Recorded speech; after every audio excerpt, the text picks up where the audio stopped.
Welcome, everyone. Thanks for tuning in. I'm your host, Michael Joseph Ferguson. I hope you're all doing well. Haven't spoken to you in a bit. It's been a while since we've done an episode. I've been working on getting everything ready for the new book launch. Very excited to share that with you very shortly. In this episode, we will be covering a topic that we've never had as a specific topic in the 11 years of this podcast, which is overcoming procrastination. It's a topic we're all familiar with, and we all know that state we get into when we're just feeling flooded or we're just feeling zero motivation to do a task we know we need to get done, and we procrastinate. So in this episode, I've pulled together the best practices from my since 2007 being a coach and working with many people, seeing what are the things that actually work. How do we get ourselves out of procrastination? So specifically what we're going to be covering is why we procrastinate, how to motivate ourselves when we're feeling flat and unmotivated. We will cover a simple step-by-step process you can apply to any task that you may be procrastinating. And we'll cover a set of tools that will empower you to be more accomplished and less mired down by overwhelming tasks. So this is an episode that I think you may want to go back to a few times because I think there's some gems in here that may help you when you get into those stuck places. And as we move into the end of summer here in the Northern Hemisphere, we'll be holding our next ADHD mind mapping online workshop happening on Saturday, August 29th and Tuesday, September 1st. So the main session will be on the 29th and the Q&A and makeup session will be on September 1st. So mind mapping is such an incredibly powerful tool for our ADHD brains. And this workshop comes with unlimited access to our non-AI, privacy-focused mind mapping software optimized specifically for people with ADHD.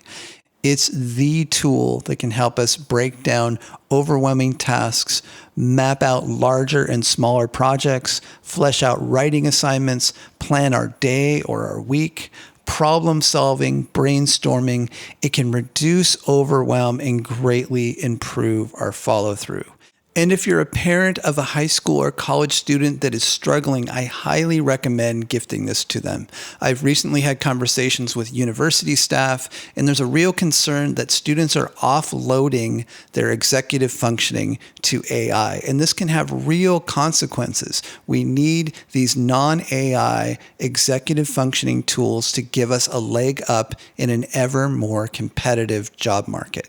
So in this workshop, you'll learn how to do mind mapping both by hand and on the computer. There'll be lots of demos and ample time for Q&A. I will be teaching it live, so I'll be working with all of you. And I try to work out what are the things that this would most help you with. And especially in the second session, I'll even stick around after the end of the session to make sure everyone gets a chance to get the support they need to integrate this particular tool into their workflow. So it's both fun and you'll learn an exceptionally useful skill that could literally change your life. And I've said this multiple times. I have personally experienced mind mapping change my life in a way that gives me far more capacity to do things quicker and to handle many more details than I could if I didn't have mind mapping. So all sessions will be recorded and made available to you if you can't make one or both sessions. Many people join just to get access to the recordings and the software. The recordings will be available as long as we're around. So we have workshops that have been around since 2017, and we still have the recordings available for those students. So if you're interested, go to ADHDmindmapping.com. I'll leave a link in the description, and I hope you can join us. Okay, so let's talk about procrastination. We all do it, but we don't always recognize why we're doing it. So we may procrastinate taking out the trash, sending that work email that needs to happen, organizing the garage, working on your taxes, exercising. Why is it that we push these out? So let's break this down before we get into tips and solutions of how to approach it. So first off, it's biochemical. Most of the time, it's biochemical, which means our brains do not handle dopamine specifically in the way other people's brains do, neurotypical people, which directly relates to motivation. We'll talk a little bit later about just making sure we're taking care of our brain chemistry, because that handles at least 60 to 70% of it. I can just say from personal experience, most of the time, if I'm exercising, I'm taking care of myself, all of the things that I tend to procrastinate become easier as a result of me addressing that. So biochemical, one, we've talked about this many, many, many times on this podcast. The other thing is we feel overwhelmed by the task. We're usually not clear about what actually needs to happen oftentimes. We assume that it will take longer. We haven't broken down the task into smaller bits. And there's possibly lots of flooding happening where a lot of other tasks are flooding together and we just feel totally overwhelmed. I know you know what that feels like. You're sitting there and you're trying to work on one task and then you're thinking about 10 other tasks and your brain just goes into tilt. It just doesn't know how to handle working on this one specific task. Some of that is biochemical as well, but it's also you haven't managed those other tasks. You haven't put them in a container so your brain can go, okay, that's handled, that's in this container over here. I can focus just on this task at hand. Also, there's often tasks that are emotionally charged. You need to send an email to someone that you know the result may be uncomfortable. You may have to have a conversation with someone you don't feel very good about, and you know it may not go the way you want it to go. It could be opening your mail because you're worried about getting a bill in the mail, and that's going to create even more sense of low self-esteem, fear about paying that bill. Maybe you're feeling the stress of being in debt. And then there's also the perfectionism. We are all or nothing type of people. That is a tendency that can work in our favor at times, but can also bite us in the butt. So recognizing that it's like either I do this task perfectly or what's the point of doing it at all? And that often connects to exercise, getting into exercise routines, our creative tasks that we really care about, we want to do, but when we sit down and do them and we're not doing them to the degree that in the perfection that we want to have with that task, we get frustrated and we move on. And a typical pattern that comes up, and we've mentioned this many times on this podcast, is we wait until the last minute and then surprisingly, we magically have the focus to get the task done. That's very predictable. That has to do with your brain chemistry. It has to do with the adrenaline kicking in and the way your dopamine is being utilized in that moment, in that high stress situation. So we don't want to live our lives constantly doing that. That burns us out. Many of us have a habit of doing that, and we want to get past that habit. And a lot of the things we'll talk about today are how you get beyond that. You may have sometimes where there's going to be and I still go through this, and there's times like, oh, I put that off. Now I've got to do it. But that's way, way, way less than it used to be because of the things that I'm going to be talking about today. So first, let's talk about the type of tasks that get procrastinated. And I have 5 categories. We could probably even trim this down to even 3, but I'm going to go for 5 because I think each one of these is very specific and it might help you understand and label these tasks for yourself so that when you have to put them on your task list, you can go, oh, this is a mundane task, or this is an overwhelming task, or this is an emotionally charged task. So let's go through these one at a time so you can understand the quality of the task and why you might be procrastinating it. So the first one is mundane tasks. So these are the day-to-day stuff that tends to not get done. Laundry, cleaning your room, getting the car washed, taking out the trash. There's a medium level of urgency around it, and it doesn't have a sense of any excitement or inspiration. There's no big reward at the end of this. You just need to get it done. But the inverse of that is when you don't do your laundry and then it piles up, now you're dealing with clutter, and now clutter is now affecting your ability to focus and feel at peace as you walk around your house. Same with taking out the trash. If you haven't taken out the trash in a couple of days, it's going to start to smell, and then you've got a larger and larger task that you need to do because it's built up. So these are the mundane tasks. These often get procrastinated in our brain because there's no it's not that there's no urgency, because sometimes there is, but there's no spark. There's no inspiration to get it done. It's a very flat, mundane, day-to-day task. We don't do well with those.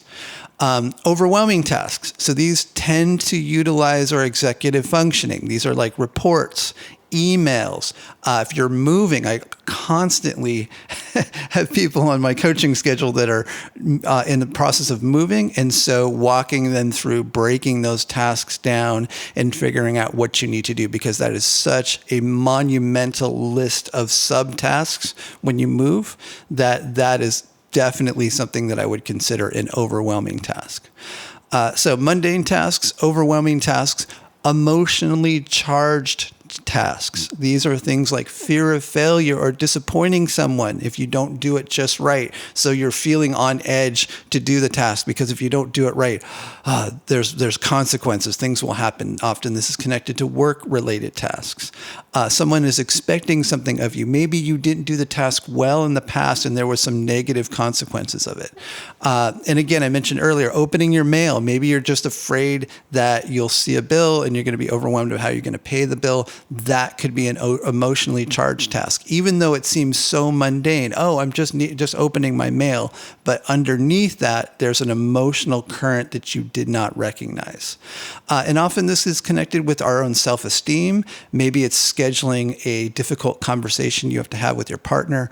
All those types of tasks are things that we would tend to procrastinate, because underneath of it, whether or not we're clear about it, there's an emotional charge connected to it. And we'll talk a little bit later about how we approach those types of tasks. And then there's the blurry tasks. These are the things that are not clearly defined. I really call my coaching clients out on this. And if you've taken groups with me, you've heard me work with people on this.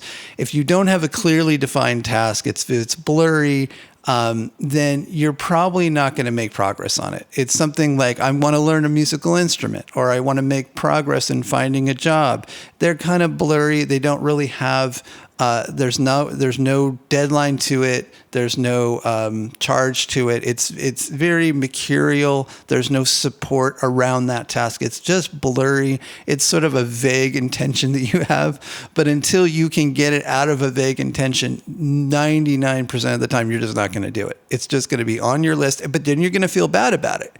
You're going to be like, gosh, I really want to make progress in learning a musical instrument. Or I really want to make progress on finding a different job. But because it doesn't carry, there's no specificity to it, you haven't broken that task down, then oftentimes that just gets procrastinated. And those really tend to get procrastinated because there's zero motivation to do them, because you're just not clear. And until you get clear, it's just not going to happen. And then finally, as I alluded to earlier, which is tasks with no deadline or clear repercussions if you do not complete it soon. And so these are the type of tasks that I really want to come back to the hunter-farmer theory. I think in just observing all of us, that our brains just tend not to prioritize things that aren't urgent. And if you think about a hunter-gatherer society, someone who's a hunter tends to be focused on what is urgent in that moment. So, and this is also just it's an ancient survival instinct. If you're focused, part of our brain just says, I need to focus on what is most important right now, and it shuts everything else out.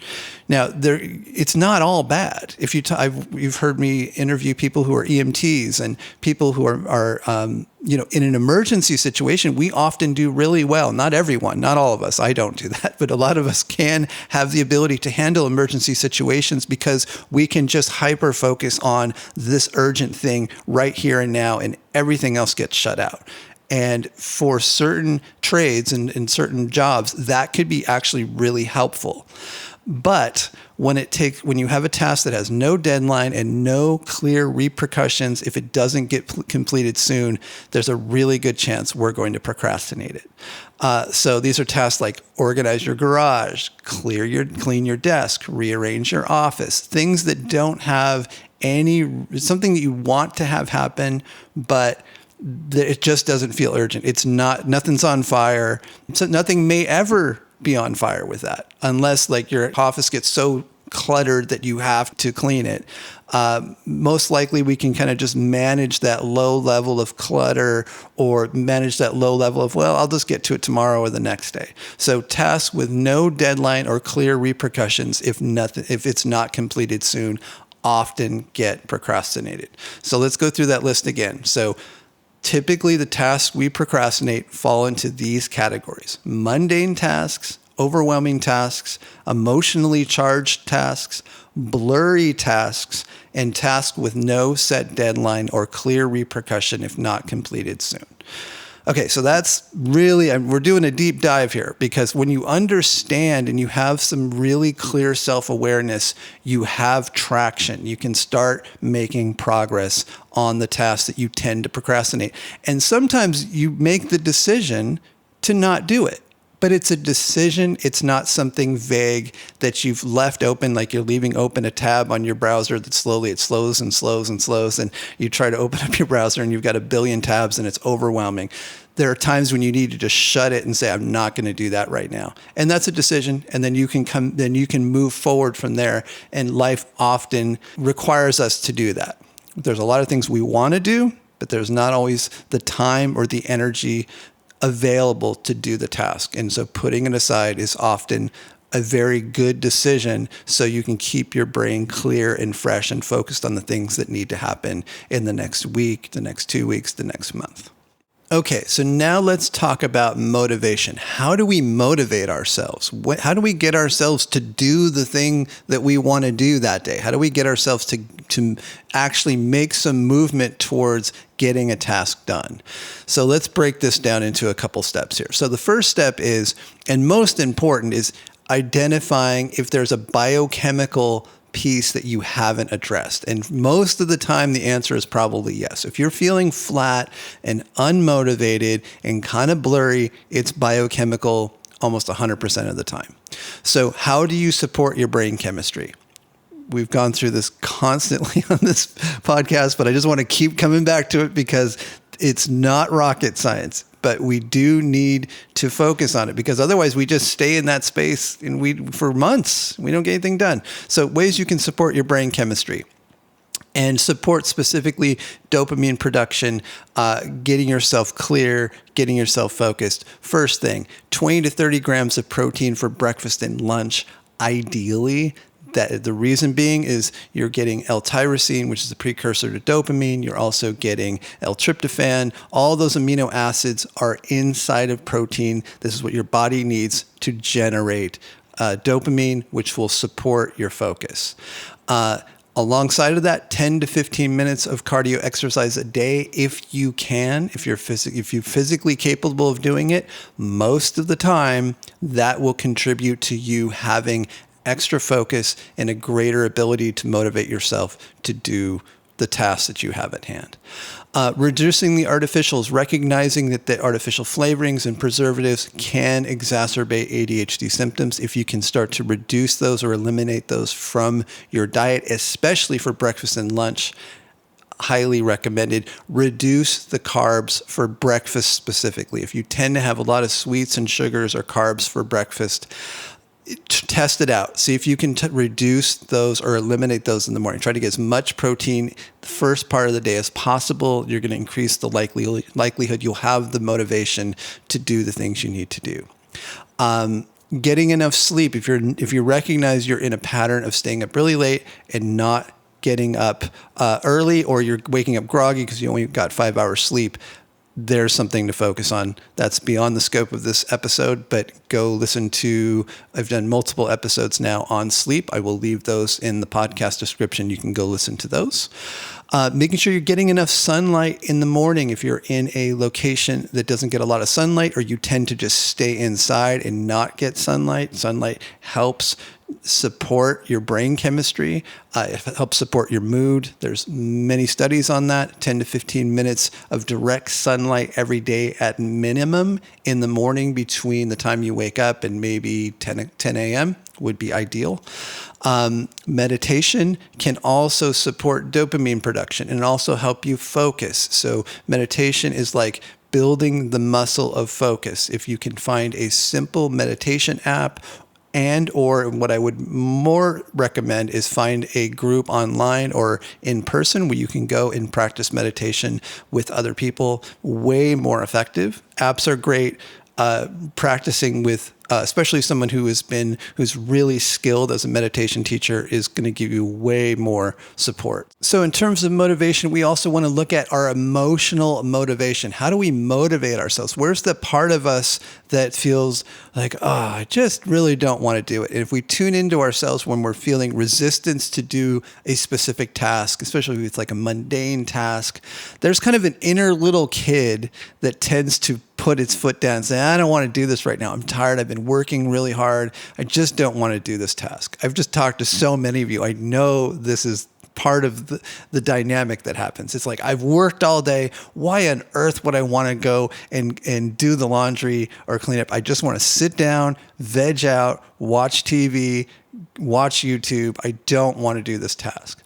So often what we tend to do is we become at war with this little kid part of us. We're like, God, I just need to do it. What are you? And this inner conflict happens. And that isn't helping anything. And that tends to be, we've learned from society of like, oh, I should be doing this. You've got that should in your head. This task, I'm an adult. I should be able to do this. And that just makes it worse. It just creates more pressure. So to flip it, and this is one of the great revelations I had in my life in my early 30s, is like, oh, there's a part of me that just doesn't want to do this thing. And maybe if I start to learn about that part of me, maybe I can get it on my side instead of constantly battling it. And so what you may discover, and what I discovered from my own exploration, is that when you have some compassion for the part of you that is tired at the end of the day, when you're connected into it, you can dialogue with that part of you. And you're like, God, when you really can just be honest with yourself and say, I really don't want to take out the trash right now. I'm tired. I just don't want to do it. Bringing that awareness with compassion is part of how you become a more productive human. And so follow me on this one. When you start to be aware of that part of you that is a little kid, we're supposed to be adults, but there's always a little kid part of us that just wants to do what it wants to do when it wants to do it. When you can talk to it like a coach, and you can say, okay, but buddy, look, we just need to do this one thing and then we can chill out the rest of the night. Like, let's just do these two things and then we're done. This is my constant inner dialogue, especially as it gets towards evening. When you have that kind of gentle, compassionate communication towards yourself, you will become more effective. Guaranteed. And start to pay attention to people that you know that are very productive, that are maybe not, that are not neurotypical, that are neurodivergent, ADHD folk. Many of them do have either consciously or unconsciously developed this compassionate inner dialogue. I think I've noticed it with people like Bono, who's done a ton of things, and he's clearly, I think, in our camp. And he has, you can hear when he's interviewed, he clearly has a good relationship with himself. I wrote about that in The Drummer in the Great Mountain, because I was really surprised hearing him interviewed. I'm like, oh, and I can really catch now when I watch certain people that have accomplished a lot that tend to be like us, have developed this compassionate inner dialogue. So you practice that by not only having that, like, okay, let's just listen. I understand we're tired. We don't want to do this, but let's just get these two things done and then we can chill the rest of the night. That kind of inner dialogue. That will often get you motivated enough to do the task. And I really work with a lot of my coaching clients on this to get that dialogue going, especially because once you do, your life feels, you're happier, because the part of you that generates happiness is being addressed. The part of you that your inner little kid has a lot to do with your happiness. When you get older and you feel like everything is a have to, you are usually a miserable human being. So when you reconnect to this part of you that's like a little kid that doesn't want to do anything except what it wants to do in that moment, and you can have some compassion for it, it no longer takes the controls. It no longer just says, no, we're sitting down and we're going to watch TV for 2 hours. You're able to get some traction around it.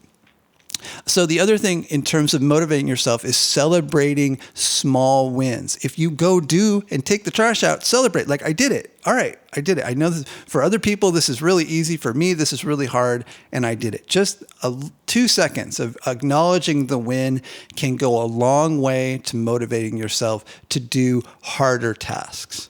And again, just building up that compassionate inner dialogue, as if you're talking to a child, or if you're talking to you were a little league coach. Like, just have that. Okay, buddy, let's do this. It's going to only take a few minutes. Let's get it done, and then we can chill out. Give yourself some kind of reward. We'll talk about that in a second.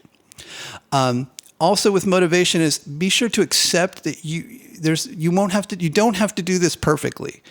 All or nothing, this tendency of all or nothing tends to rule many of our lives. And if you just tell yourself, look, you don't have to do this perfectly, we just need to get it done, that often is enough to get ourselves off zero, standing still, and getting ourselves motivated to do the thing we need to do. So I cannot stress how important these pieces are that I just said. If you really take those to heart and you really work on them, and it takes time, it doesn't happen overnight, you will be a happier person, you'll be more productive, and you'll be more able to motivate yourself. But I will say, going back to what I said earlier, if you're not addressing some of the biochemical components, it's going to be harder for you to do that. Your thinking is going to be more muddied, more muddled, and you won't be able to have that clarity of like, okay, here's what's happening, here's how I motivate myself. Okay, so now what I've put together is a series of questions you can ask yourself to get yourself motivated when you're procrastinating a task. So this is a series of questions. You can like mark this down so that you can come back to it. You may want to write these out for yourself. If you follow these questions, you will most likely get yourself out of that stuck place into accomplishing a task that you tend to procrastinate. So the first question is, are you clear what the task actually is? Oftentimes we're not. And you've heard me talk about this in the past of like, if you just have the task, do your taxes. That's a project. That's not a task. So the best way to do it is write it out either on your computer or on a sheet of paper. What is the task? And possibly label the task with one of those things that I mentioned earlier. So the types of tasks are mundane, overwhelming, emotionally charged, blurry, tasks with no deadline or clear repercussions. You may even want to like label them as one of those and say, okay, is this one of those tasks? And just that alone will give you some insight into maybe how you approach it. The next question is, am I clear about what needs to happen? If you're not clear about the next steps, you're probably not going to make any progress. So this is where mind mapping is very, very helpful. If you haven't listened to it, go back to the mind mapping podcast that we did a while back. Join us in the upcoming mind mapping workshop. It can be a major game changer in procrastinating and being able to get beyond it and map out especially more complicated tasks so you can break them down into very specific, doable next steps. Because once you have those, then you can make progress. To that point, the next question is, what is the next very simple action item related to this task? So oftentimes we can take like a task like do your taxes or even take out the trash. You can just say, I need to get up. I need to walk to the door. Like, be so simple that you cannot not do it. So whatever the task is, I don't care what it is, there's going to be some very simple subtask that you can do to get yourself motivated to do it. So for example, if you need to write a very overwhelming email to someone, the first task is to open your laptop. Like, just think, okay, I don't even have to think about that task yet. I just need to open the laptop. Or if I'm feeling really overwhelmed by a report I need to do and I'm not clear about what it is, then the first step is I need to get clear about that. We'll come back to that in a second. So you don't need to map out all of the steps for a larger project. Often we get stuck in, okay, I've got this big vision of what I want to do, or there's a big work assignment and you feel like you have to map everything out. Don't do that. All you need to really get to is like, what are the next 3 action items I need to get to? But first, before that, what is the simple next step that I can take, the super simple, minute subtask I can take that will move this thing forward. Another question, ask yourself, is this task emotionally charged? If it is, that's great because you have two things you can do right away. You can either journal about it or you can go talk to someone about it. That's it. Like, you got to figure it out somehow, right? So if it's emotionally charged, you need some way to work through that. First thing you could do is journal, sit down, unedited, just sit down either at your computer, on your phone, on a sheet of paper, and just write out what's alive. When you think about that task, what's alive for you? When I think about talking to my partner about this, I feel frightened because I have a need for peace and stability. Just getting to that clarity often can take the charge off the task enough to where you can get some traction. And oftentimes, we need to call in another person. We need to talk it through with someone, and that should be part of your process, especially if it's emotionally charged. Another question, does this task happen regularly? If it does, you need a system. You need some kind of template. You need some way so that it's not just recreating the wheel every single time you do the task. So for me, I try to template as many things out, including when I'm recording this podcast. I don't just start from zero. I have a structure that I work with. And I've learned over time, especially as a creative professional for many years, you have to have templates. You have to have ways in which you approach the same kind of thing each time. And taking that extra step to make a system, put a system in place, the more likely you are to get the thing done instead of procrastinate it. So, for example, one of the things that comes up a lot in coaching calls with people is I find that financial stuff, like, doing your budget, checking your banking account, paying your bills, all those things are things that need to happen usually on a monthly basis. You can usually get away with doing it once a month. Sometimes if you have a really complicated life, maybe it's twice a month. But oftentimes I just say, okay, think of how much suffering is involved in that and how much you hate it. Invest in paying someone hourly. It won't even cost you that much to just get on the phone with you, get on Zoom with you, and you schedule it twice a month or once a month, and you go through it with another person. I can't stress how important that is. Have a system in place if a task happens on a regular basis. There's a million ways you can template, even cleaning the house. Just pick the task. If you have to do it regularly, there's a way that you can probably create a system that will make that task easier and not starting from scratch every single time. Also, if you keep procrastinating, my rule of thumb is call in someone else. If you procrastinate this task for, a week, 2 weeks, a month, you don't stay stuck. You make a commitment to call in assistance in some way. You interact with another human.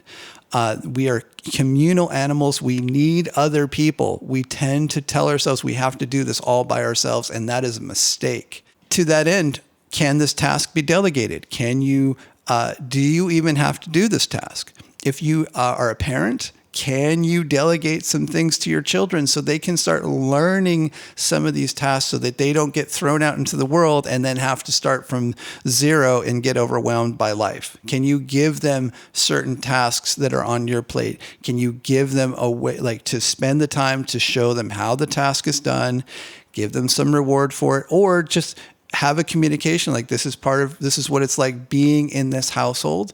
We'd like you to do X, Y, or Z. So can the task be delegated? There's a million ways a task can be delegated. Ask yourself that, especially for tasks that continually get procrastinated. And then finally, what is a healthy reward when you finish the task? Is there and I put healthy reward because if it's like, okay, I'm going to buy myself an ice cream, you could build an addictive pattern based on rewarding yourself for tasks that need to get done. So you have to be careful about that. But a healthy reward could be just rest, or a healthy reward could be like, I'm going to go watch a movie right now. We need time for rest. And if we're not giving ourselves that time consciously to rest and take care of ourselves, then everything becomes, I should be doing this. I should be doing this. Even when you're resting, you're like, I should be doing this. I should be doing this. And then you don't even get the rest, or you feel guilty about it. when you choose it, when you consciously say, okay, I'm done for the day, I'm going to relax, and I'm choosing to sit down and watch a movie or do whatever, or play music or whatever it is, you're telling yourself you can shut things off now. You're done for the day. If you don't give yourself that communication, even rest becomes restless, and you're still on edge even though you're doing something that could potentially be calming your nervous system down. Okay, those are the questions to ask yourself when you're procrastinating a task. I will go through those one more time. Are you clear about what the task is? If not, write it out. Are you clear about what needs to happen? That's breaking down the task into what are the smaller components of it. And then asking yourself, what is the very simple next action you can take to get that task moving?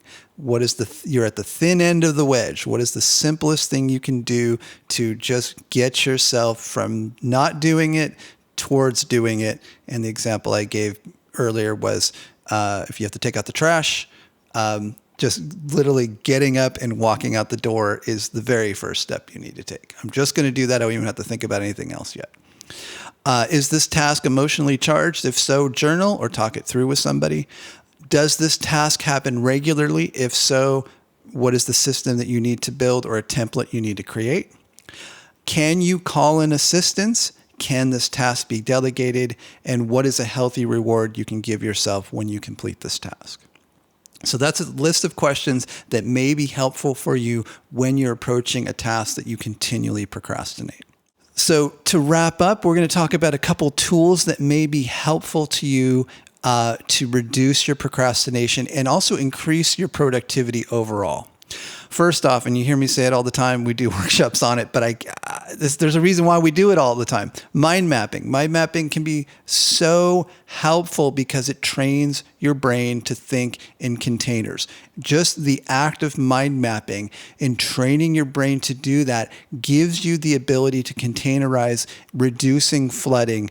But what it also does is it allows you to get things out of your head into a form that you can look at and rearrange. And that becomes very important when you're planning your day or you're planning out tasks that are very overwhelming to you. I use mind mapping. I'm staring at a mind map right now. I'm looking at the software that you guys get when you join us for the mind mapping workshop. I just know for a fact it can exponentially increase your capacity and your productivity. It's simple. If you want to join us, we've got another workshop coming up here next week. I'll share a little bit more about that at the end of the session.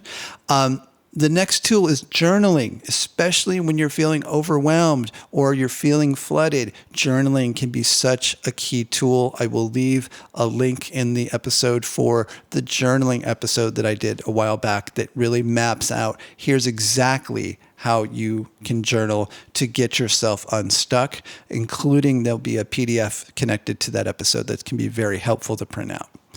Having a sketchbook or a notebook that you carry with you. We love our phones, we love the tech, but actually there's nothing more helpful than having a blank sketchbook, wire-bound, ideally, A5 size. That's 8.5 by 5.5 by 8.5 inch. If you're in the United States, it's A5 size if you are elsewhere in the world. Having a wire-bound blank sketchbook notebook can be really helpful, ideally with like no lines on it. You can mind map in it, you can plan in it, you can journal in it, you can sketch things out in it, you can doodle in it. That tool can be very helpful in reducing procrastination, but also being able to go from a mind map and just write out, here are the actions that I've decided are my top 3 for the day. Breaking down your day into your top 3 to 5 and literally writing them out so you can see them. Feels like a little extra work, but over time you'll find you're much more productive because you don't get overwhelmed by the next thing I'm going to talk about in a second, which is staring at a massive action item list and feeling completely overwhelmed. We're going to cover that in a second. And body doubling. So being able to tap into body doubling groups online. Our last group that we just finished up, the Thrive group, the 6-week group, we did body doubling. and it was super successful. They're still doing it right now. They're still using the body doubling room on Zoom to get together. That can often be a really key piece of the puzzle. We'll probably do another group here soon where we can, you guys can come in and connect with people in the community and do body doubling.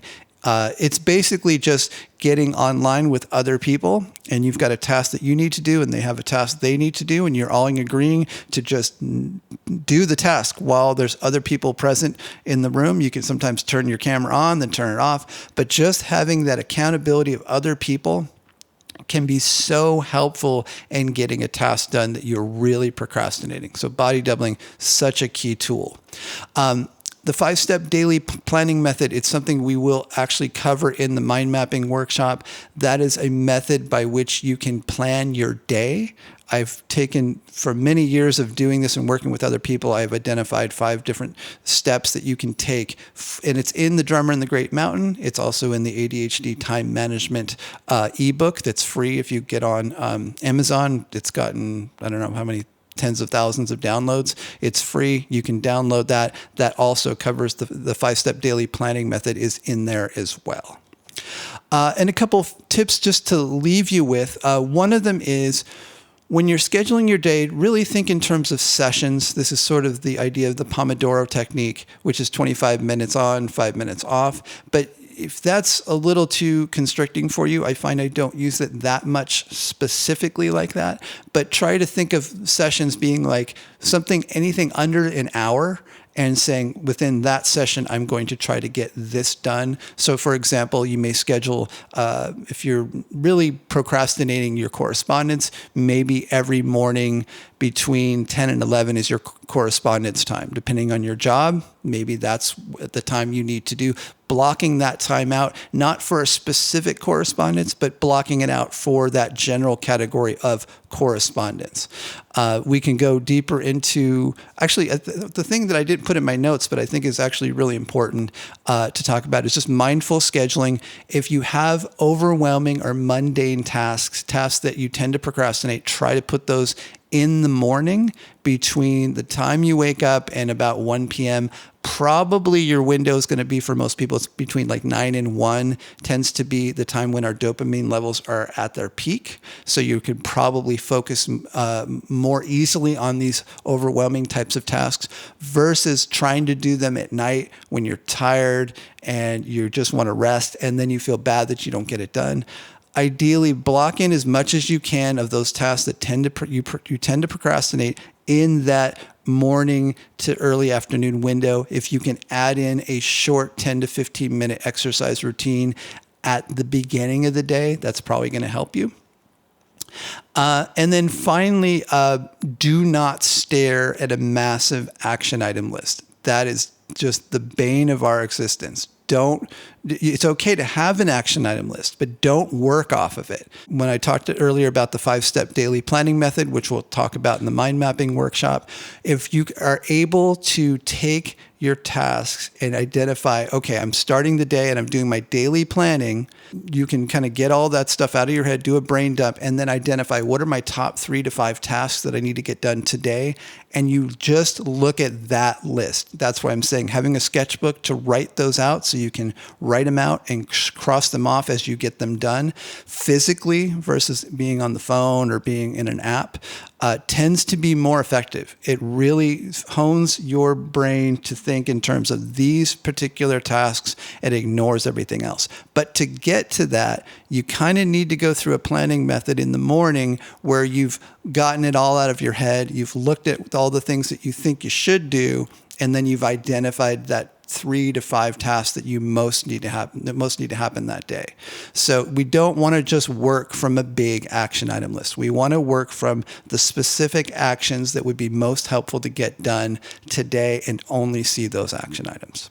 Okay, so there's a few companion episodes you may want to check out in relation to what we've talked about.